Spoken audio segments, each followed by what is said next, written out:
به نام خداوند بخشاینده و مهربان نهایت بارک نما بعد به هم غسل نمودن زن و شوهر.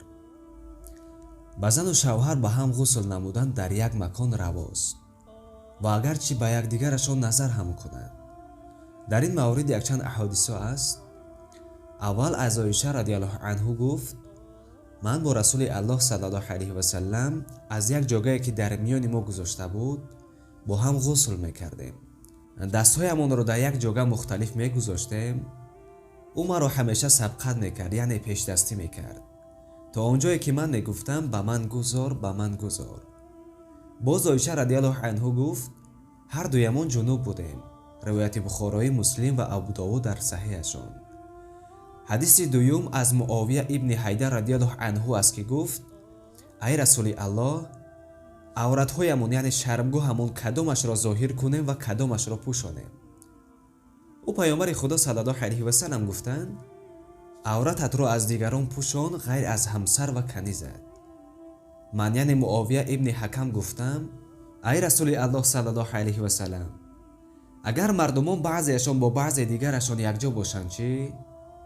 او پیامبر خدا صلی الله علیه و سلم گفت اگر استطاعت داشته باشی، یعنی قوت به آنکه عورتت را از آنها پوشانی، پس بپوشان.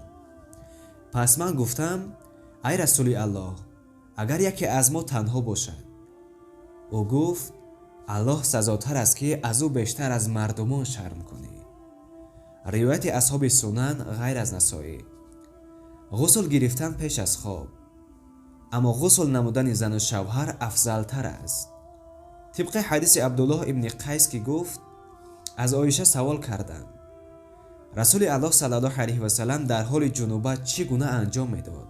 یعنی پیش از خوابش غسل گرفته سپس میخوابید یا اینکه میخوابید سپس غسل میگرفت؟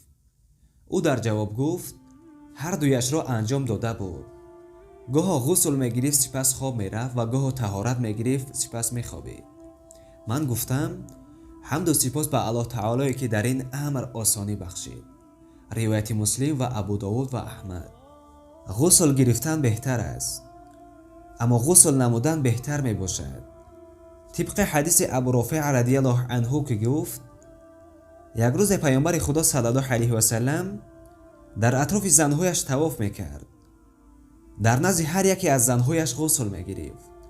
سپس من به او گفتم ای رسول الله، همون را یک غسل نکردی؟ او گفت این فعل پاکتر، بهتر و تازه تر می باشد. روایت ابو داود و نسائی و طبرانی. السلام علیکم و رحمت الله و برکاته.